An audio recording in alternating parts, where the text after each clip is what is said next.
Oh, good. This week's Torah portion is talking about laws, like 53 laws that God gave the Jewish people, which most of them have absolutely nothing to do with anything religious, nothing whatsoever. A lot of them are damage, cases of damage, and then there's the laws of a servant, of a Hebrew servant, of a not Hebrew servant, and of and the borrowing and lending. Okay, so here we have this mishpatim. Oh, it says that these laws were also given to the Jewish people on Mount Sinai.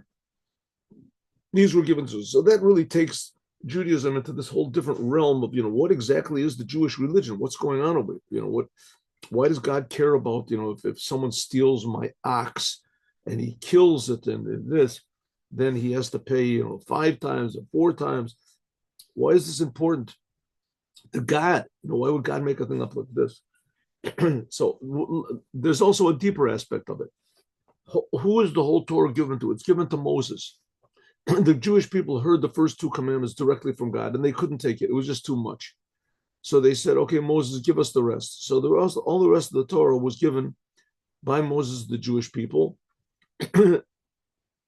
And everyone, and the Jewish people knew that it was from God. They knew it was God speaking. Okay, why did God do it this way? Why did he do it? Why did he do such a strange thing?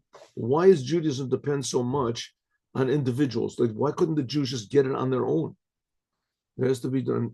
We see from the Torah that Moses took the Jews out of Egypt. He brought them to, and the Jews always wanted to resist his orders. They didn't want to leave Egypt, and then they wanted to go back to Egypt, and then they didn't want to receive the Torah, and it was too much, and they didn't want to go into the land of Israel. And constantly, they're always, as soon as they thought that Moses wasn't going to come back, he went up on Mount Sinai, they miscalculated the day he was supposed to return.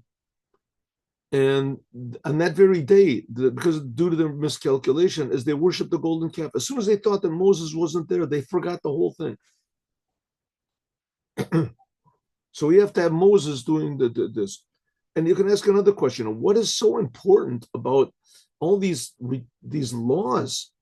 These minute laws about stealing a cow, or if you steal a sheep, but then you have to pay this, you have to pay that. But if you steal somebody's car, you don't have to pay 4 or 5. You just pay double, but you always don't have to pay double if you get caught. Not always. If you bring the thing back, then it's not these tremendously, I say, detailed laws. I mean, really, God really cares about this. God, that's really good. How can you expect people to be excited about doing these laws? And especially when the Torah doesn't say that if you don't do them, you're going to go to hell. And if you do them, they're going to heaven. Heaven and hell is not mentioned in the whole 5 books of Moses. We definitely do believe in that there is such a thing as heaven and hell. And in fact, there is such a thing as heaven and hell. But why doesn't God use that? That's like a really good incentive, if you want to call it, to motivation to at least do these commandments that don't seem to have any point to them. All these minute things. And what type of a God really wants these minute things? Why should we serve a God like that? So in order to keep the Jewish people always connected to the essence of what's going on over here, and to just do what God wants because that's what God wants, in other words, to appreciate God, to appreciate the Creator, to appreciate the God who took us out of Egypt, in order not to lose that feeling that the Jews had when they stood on Mount Sinai, and then they were all inspired, they heard God speak. In order not to lose that, there has to be Moses. In every generation, there has to be a person like that. Because as soon as they're not, the people that opposed Moses, even the people that opposed King David, these were genius people, that they were religious, super religious people. And they knew that a lot of them had like superpowers. They knew things, they had wisdom, they had understanding, depth, but they hated King David. in the first temple, there was a great Jew called Yerovam ben Nevat, and he took the 10 tribes. He was told to do so. He took the 10 tribes, and they worshipped the golden calf. They worshipped the golden calf for like 250 years. It passed on from generation to generation. So if you don't have a true leader of the Jewish people, then the whole thing just goes, I used to call it haywire. It's crazy. So you have to have Moses. And the main thing about Moshe is that he connects the Jews to God. And what does it mean he connects them to God? That everyone feels, he opens up a deep inner attachment to the creator of the universe that without Moses, it just goes away. Without Moses, it just dissipates. Now, why God created such a world like that, I don't know, but he did. The fact is he did. And we have to live in that world. You know, it's like the doctor can't say, listen, up to now, we've treated the heart in the middle of the chest, and I'm going to start a new thing. From now on, your heart is not in your chest anymore. The heart is in your left leg. That's what we're going to do, right? And everybody accepts. It doesn't make any difference if everybody accepts it or not. It's not there. It simply is not there. You can believe that it's there, but it's not there. The same thing. You can say, listen, there's no God, and God didn't give the Torah. You can believe that, but it's not true. The fact is, it is true. But to feel this truth and to admit this truth and to act according to the truth is almost impossible. And without Moses, it is impossible. It's impossible. Impossible. Simply impossible. There's too much stimuli in the world indicated there is no God. And if there is God, he doesn't care. And if he doesn't care, he doesn't care about all the details. If he does care about the details, he doesn't care about these details. He cares about other details. Because I'll make up the. You have to have a Moses always to remember everybody. Now, okay, here we go. So in the Torah, everything that's written in the Torah is a simple meaning. There's a simple meaning to the Torah. There really was a person like Abraham and a person like Moses, and God really did give these commandments, and he really wants us to, keep the Shabbat, and Shabbat is, and only the Jews should keep Shabbat. Not non-Jews are not supposed to keep Shabbat, and etc. And there really is these things, but there's also, because these words come from God, so there's something much, much, much deeper that's going on simultaneously. There's an amazingly complicated soul, just like in a human being. In the Torah, there's also the soul of the Torah. Also, there's the soul of the world. And that soul has also deeper levels of the soul. And each one of them is tremendously complicated. But the ultimate point is the deep, deep, deep, deep essence of what the Torah is given to us. God gave it to us. Here it is, and we just have to uncover it. And we can't. There has to be a Moses in every generation. Without Moses, you can learn the deep Kabbalah secrets, but you leave God out. You leave the commandments out. You leave something out without Moses. Okay. Elu amishpatim, these are the commandments, these are the laws, asher tasim lifneihem. We'll learn about this later, I think. 1 second. Yeah, we got the pointer.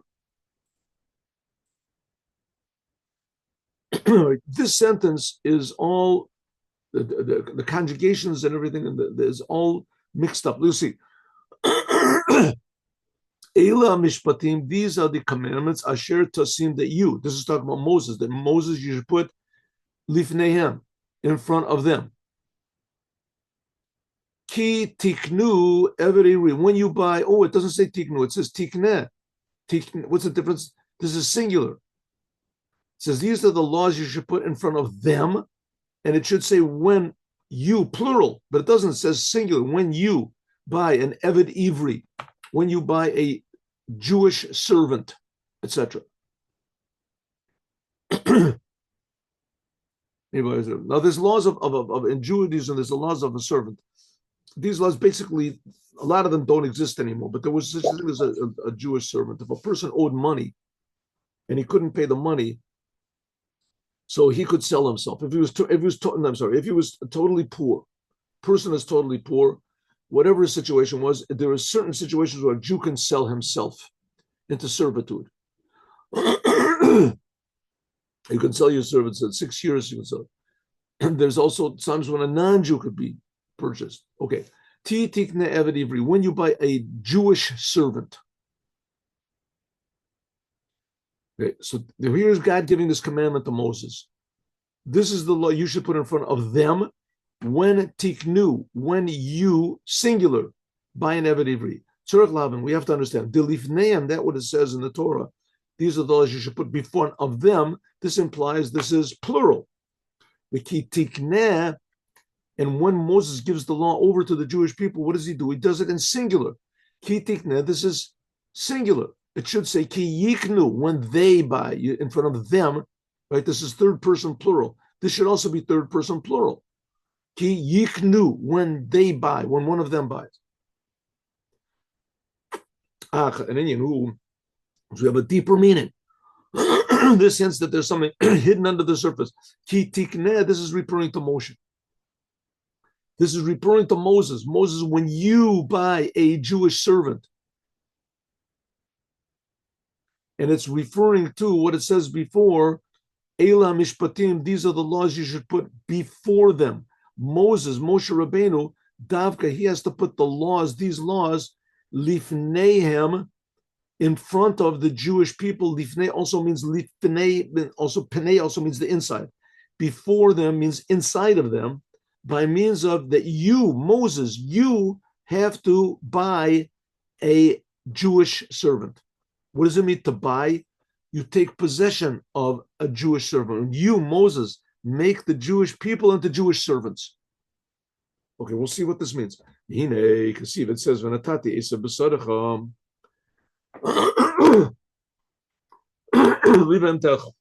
okay, the Jewish people, they're called the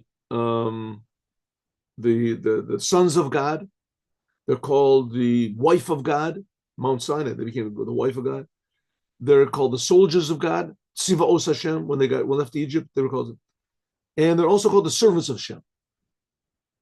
They're called the servants of God. At Mount Sinai, they became the servants of God. Tavdu et Elokim ala harazeh, they became servants of God. Okay. So the Jewish people have to become servants of God.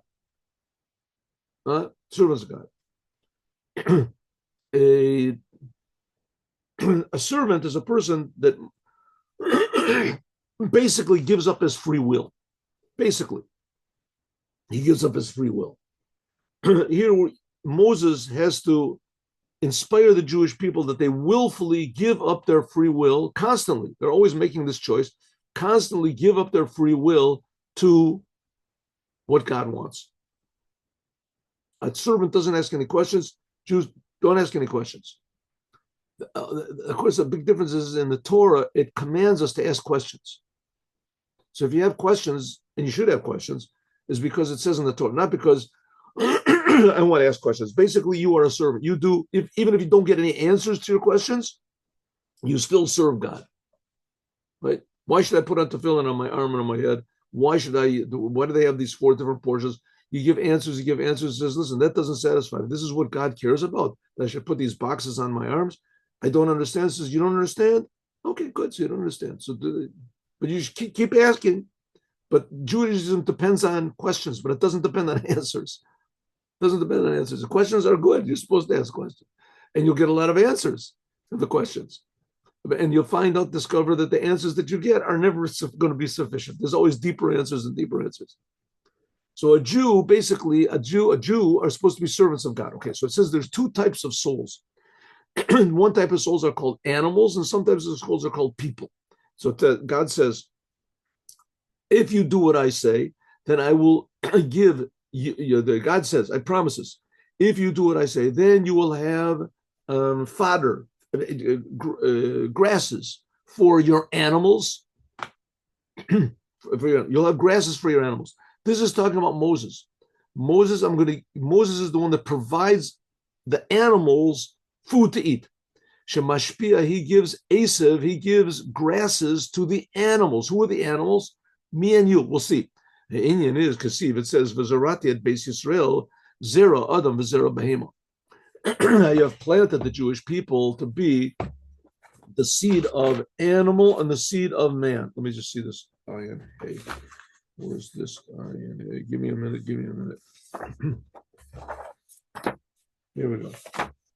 Here we go. I forgot what this is. I think it's a sentence in Isaiah, but I want to be sure. I want to be sure. Hey. Here we go. Zarati.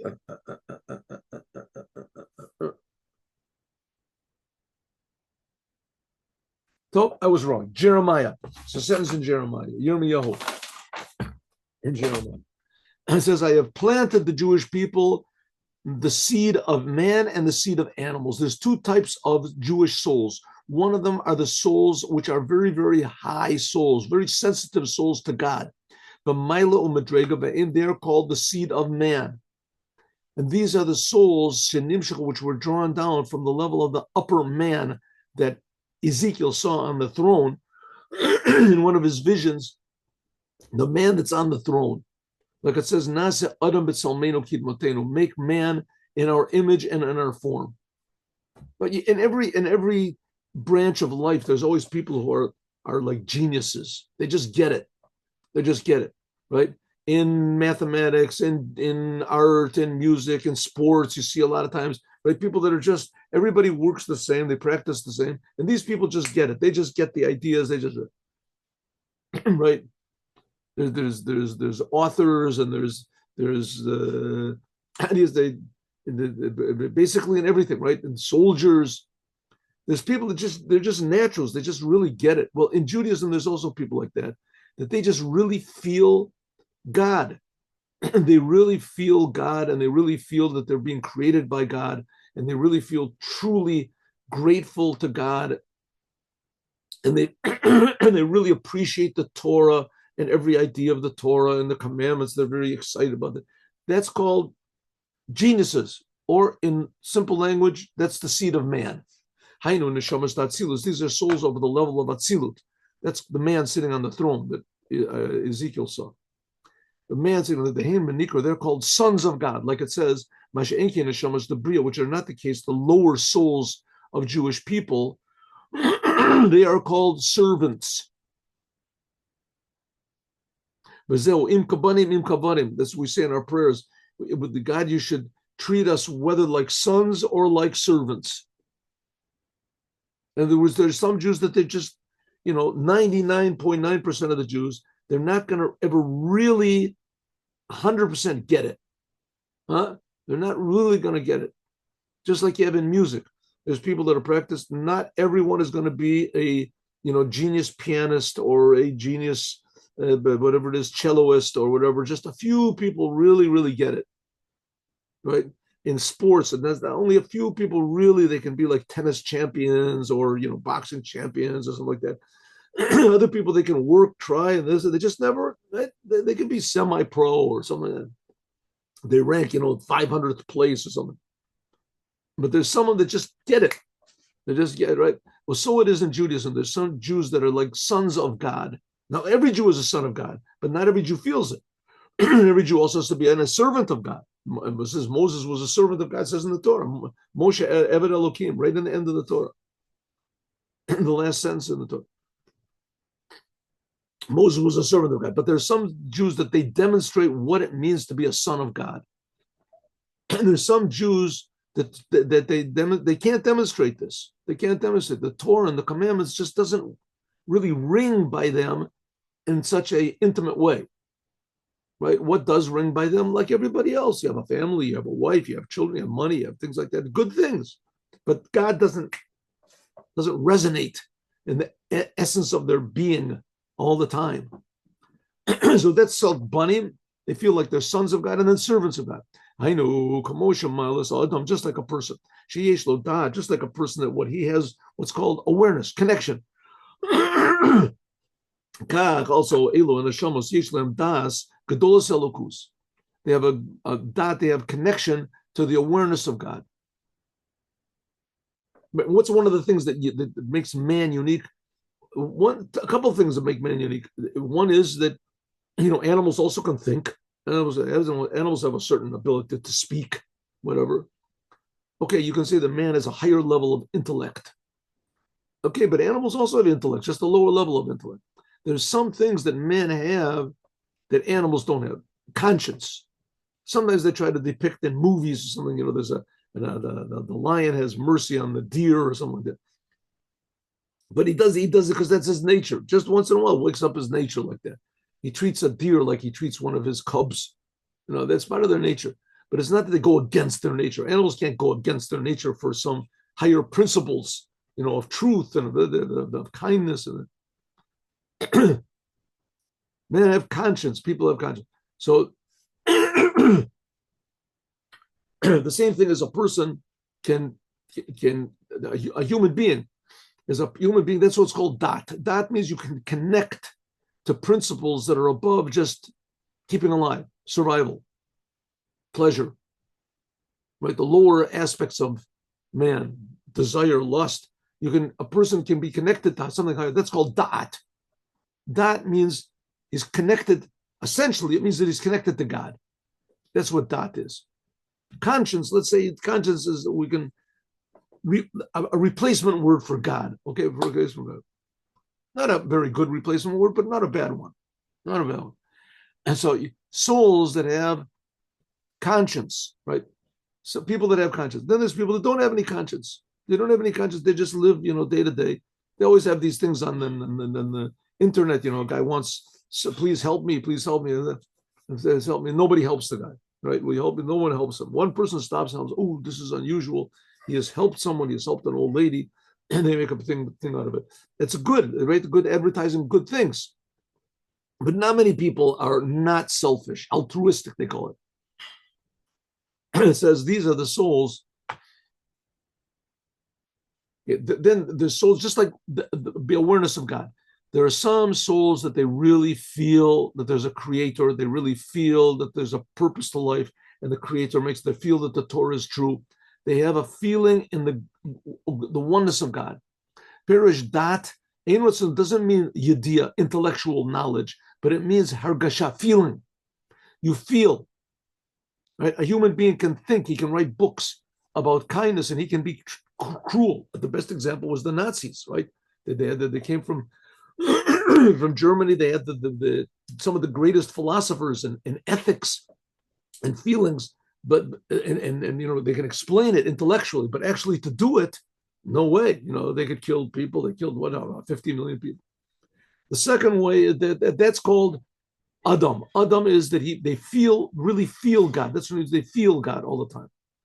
They feel that there's a creator, just like a normal person feels himself. That's a normal, but that's called Zera Behema. Zera Behema, that's a normal person, and he feels himself. I exist. I know neshamas, that's the souls of Bria, Yetzir, and Asiya. That this is like almost all the souls in our generation. The souls of Atzilut, these are very, very high, very few. They are very few. Even in the previous generations, this is Rabbi Shimon Bar Yochai, he was totally different from all the other rabbis. Just an example, Rabbi Akiva. Shehem and Hashemas, these are the souls that don't have so much connection to God.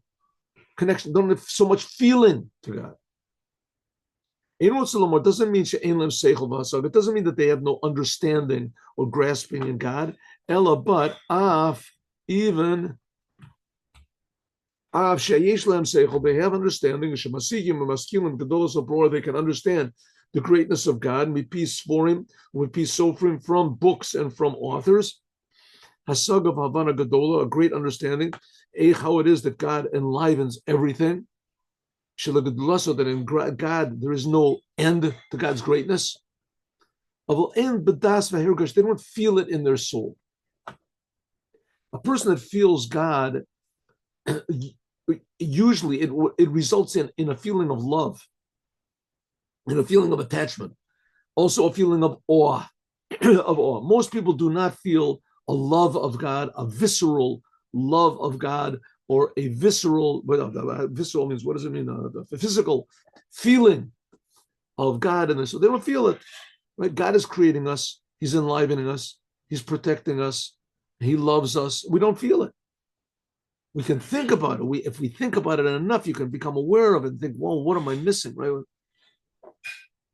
Those people, says the Rebbe, that's like almost everybody, that's called Zera Behema. That's called an animal. What's an animal? An animal thinks about himself. An animal is connected. His connection, his da'at, is I exist. What's real? What's real is me. An animal, yesh lo riyah, he has seeing, he has understanding.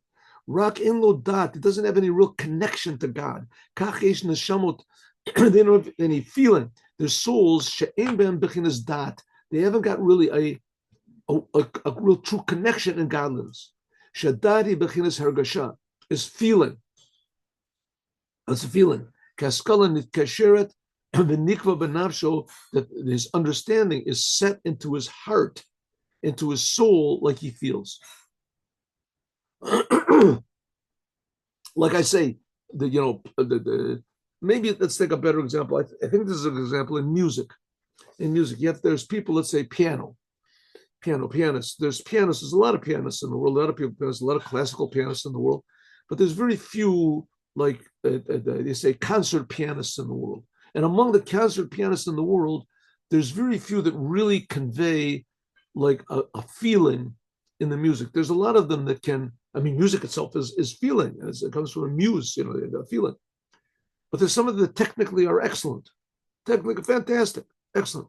But there's always something, a little something missing. They just don't really, it doesn't really inspire the people. It doesn't inspire. It amazes people sometimes. They can play fast. They can play everything. They remember everything. There's something that's missing over there. Some sort of a connection to the beauty of the music that's not really good. So what does it mean? The same thing in Judaism. There's people that are technically good in Judaism. They know, they learn, they understand everything. Technically, they're amazing. They can repeat Talmud and they believe in God 100%. But they really don't have the love. They don't really love God. They have to force themselves. Who are those people? Everybody. Rare are the people, maybe one in every generation, maybe, who knows, two, that they really genuinely feel that there's nothing except for God, and that the Torah is the ultimate wisdom and will of God, and there is no other will and wisdom of God. And that's what it means. An animal feels himself, and he also feels something bigger. He feels that he's got a master. The ideal Jew is one that he feels God. That's Moses. Dat is Lashon Adam Yada. The word dat, to know, that is also comes from the same term that man knew his wife, right? The man, when they had children, so they had sexual relationship. A sexual relationship, ideally between a man and his wife, is one that's intimate, and it also produces fruit. It's a connection. This is of attachment and joining. It says, it says, from my flesh you can know God. It's a commandment to know God. It's a commandment to know God. And knowing God means this connection, to have a connection with God. From my flesh I will understand God. I will see, as though I see. Even though you can't see God with your physical eyes, but nevertheless, this is like a person knows and he feels in his soul that God came. A person knows that he has a soul, even though you can't feel your soul. You don't know the soul. You don't know what the soul is. Nevertheless, a person feels that he's got a soul. How does he know he has a soul? He feels the life of his body. That his body comes from the soul. When a person goes to sleep, his soul goes away. When he wakes up in the morning, somehow or other comes back to him. This revelation of life. Kach similarly also is also the same thing. You can know God. What does it mean, knowing God? There's the souls of Atzilut, these high in the souls we're talking about, like Moshe, like Eov, like Job said, from my flesh I can understand that there is God. Okay, so let's just start off simply, right? A simple way of understanding what God is. The Rebbe is giving us an advice. I'm alive, right? I know that I'm alive. How do I know that I'm alive? Here I am. How did Descartes say, I am aware, therefore I know I exist? Right? Kagato ergo said, sum, I know that I am. How do I know that I am? Because I know. Because I have knowledge, so it must be that I'm here. But then this is the same thing that you know. Look at the world. How do you know the world is here? How do you know the world is? It must be that the world also has some sort of a soul that's inside of it, some sort of an awareness, some sort of a identity that's keeping it alive, some sort of a life force inside of it. So that maybe that life force is also not seen, just like your soul is not seen. Maybe the whole world is being created all the time, and the world has a soul to it that keeps it going. Maybe. Says, yeah, maybe, but maybe not. Says, okay, maybe not. That you've already covered that. Maybe not. Let's look at maybe yes. Maybe yes. Says that's the God of Israel. That's one aspect of the God of Israel. He creates everything and he enlivens everything. Now, I don't see him. You see your soul? I don't see my soul, but I feel my soul. No, you can also feel godliness. What you see, how do you know it's your soul? There's a lot of people, there's professors that say there's no such thing as a soul as such. A soul. There's batteries. You have batteries that they make your brain work. Your brain works like a computer, but after you die, that's it. You just throw the thing away. Humans are you just live and there's no reason to it. You just live and you die. That's one way of looking at life. You look at life. Says the Rebbe, that's an animal way of looking at life. A human way of looking at life is that you're able to think about the Creator. Hagam, even though even there's no thought grasping, that you can't grasp God at all.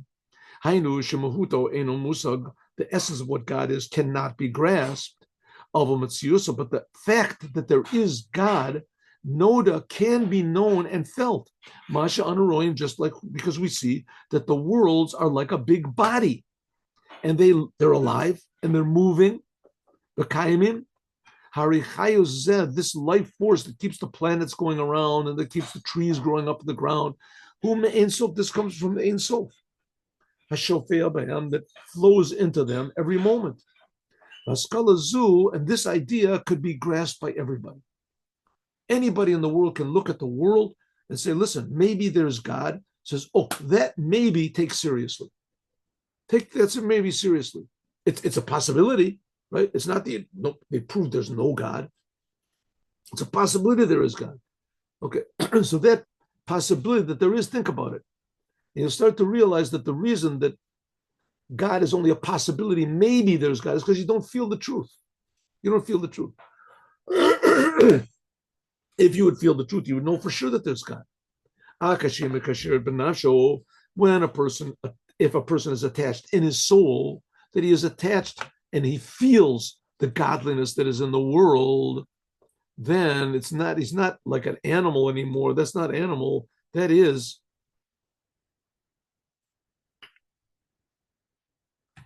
mamash ke'ilu roya. This is as though he sees. This is called dat. This is called true attachment. And this says, who is a wise person, someone who sees the nolad, who sees where we're coming from. As though he sees with his eyes that the world is being created all the time from nothing. Or in simple language, the world is a big miracle. And so are we. We're being created every single instant by God. Now, it's hard for us to understand this because we think, like Descartes thought, that the ultimate reality is me. And that if I'm aware, then I can be sure that something exists, my awareness that exists, right? So it's hard, if not impossible, for us to get outside of that feeling that there's something more real than me that's creating me. And in fact, it's not a thing. God is not a thing that's creating me. God is ultimate. So this is a whole different way of looking at the world, and that's what Judaism demands, and that's what Mashiach is going to bring. It says the world will be filled with the awareness of God, like water fills the ocean. It says Hashem Alehem Yireh. It says that God on them should be seen. Which is not the case when your mind is not close, mamash, benefesh, then it's called zera behema. A person that just like understands these ideas, right, and understands these ideas, we're learning about them now. So, okay, we don't see God, we don't feel God, but we're aware that maybe there is such a thing as seeing God and feeling God, even though I don't do it, but we're aware of it.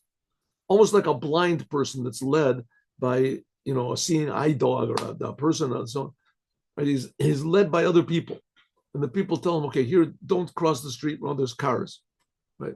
Eventually he starts to understand, but he doesn't really see colors. He doesn't see things. He just senses sort of that there must be such a thing as color, and there must be such a thing as, facial features and things like that he doesn't see. Beauty, doesn't see it, but he can imagine it. The same thing with us. We can think maybe there's such a thing as God, maybe, and luckily there are people that really do see God. even though maybe it's one in a generation. Us people that we don't feel godliness all the time, we're called animals. Even though that we're human beings and we have intelligence and we have understanding and we can even think about God and we can even understand about it. And all the Jewish people, they believe in God. The emunah, and this faith is above understanding. Nevertheless, when Nikra, what's it? Like, yeah, okay. But it's above understanding, and it's called a crown. The attachment we have to God, it's like surrounding us. It's not really part of our day-to-day life. It should be also the level of that. Okay, so we can believe in God, we can have faith in God, and you should also have to have connection to this belief in God as well. It's like, let's say the people who come in the audience, they come to hear the concert pianist. They hear the concert pianist, so they also appreciate what he's doing. They have a tremendous appreciation. They could never do it. They don't feel music like he feels, right? They haven't got that, but nevertheless, they appreciate deeply. The same thing is with us, with God. There's some people like Moses, like the Lubavitcher Rebbe, and they really feel God. They feel God. The Baba saw, they feel God, right? They actually feel God. God to them is a real, in the essence, they feel they're being created. They feel that everything is a big miracle. They feel this. We don't feel it, but we can believe it because it's the truth. What do we feel? We feel ourselves, but we can believe that there is God, and we can attach ourselves with this belief, and we can get excited about the belief. That's what it means, Da'at Elokei Avicha. Like it says a commandment, you should know the God of your fathers. Da'at Elokei Avicha. What's a sentence in where? In Mishlei, is it? I'm sorry. In Proverbs? Huh? One minute. I'll tell you.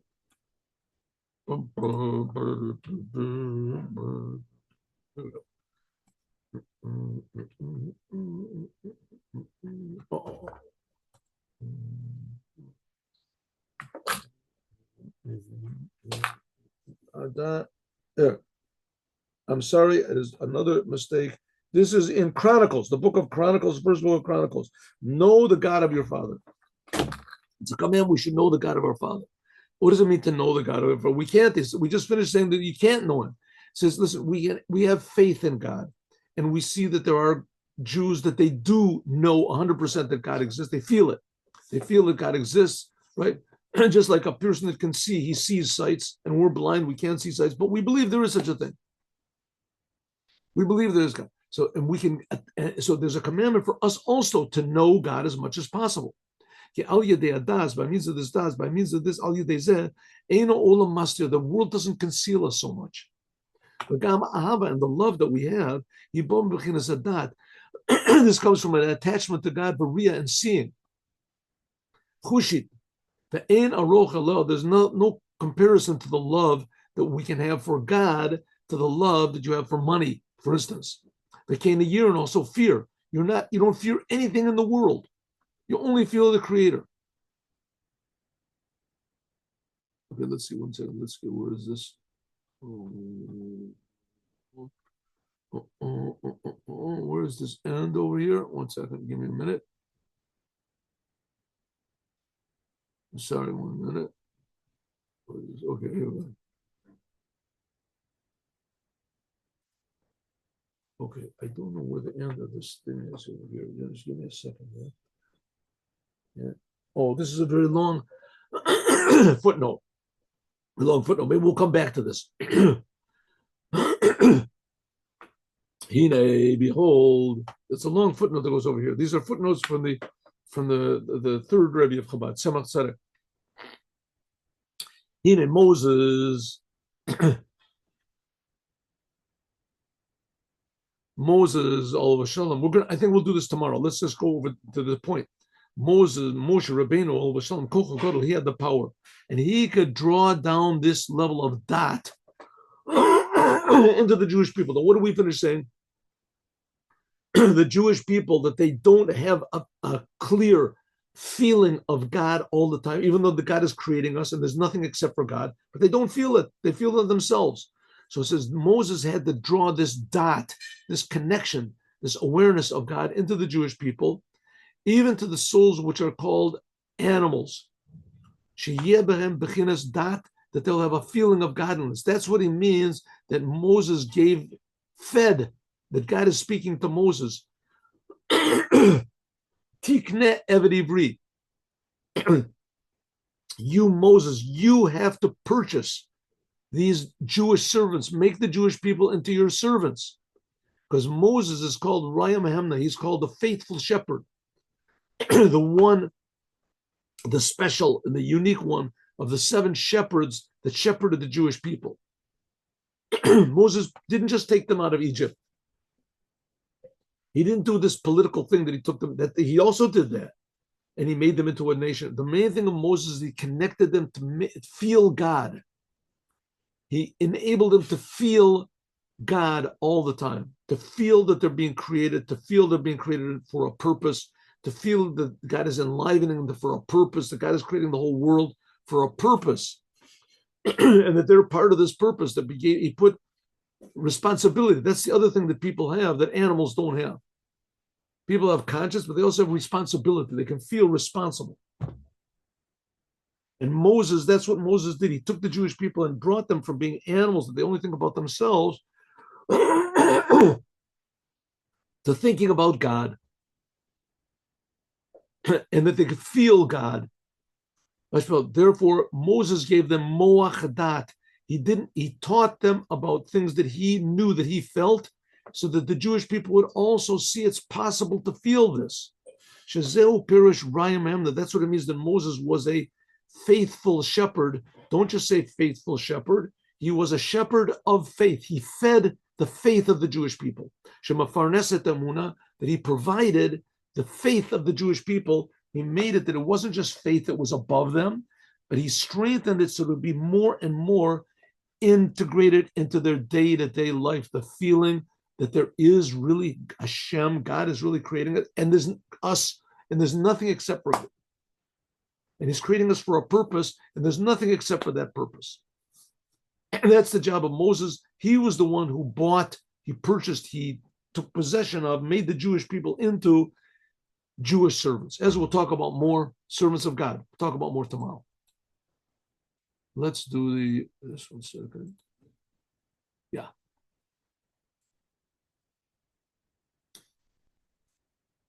What did I do over here? 1 second. Oh.